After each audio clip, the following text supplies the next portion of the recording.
ya kamata ka yi tunani. Za ka iya zuwa duniya ka ɗauki shekara 40 ko 60 ko kuma shekara 70 ko 90 ya ɗan uwa a duniya, amma kuma idan ka faɗi ka mutu a cikin kabari za ka iya kwanciyar shekara 200 ko shekara 400 ko kuma shekara 900 ko shekara 1500 ya ɗan uwa.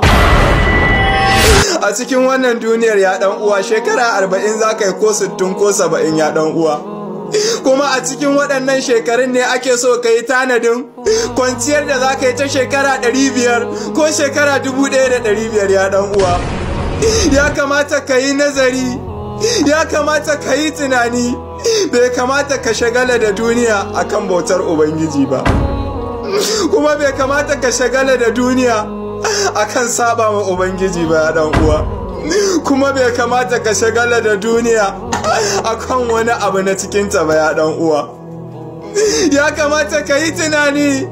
Allah ya sa mu cika da kyau da imani don matsayin manzon Allah sallallahu alaihi wasallam.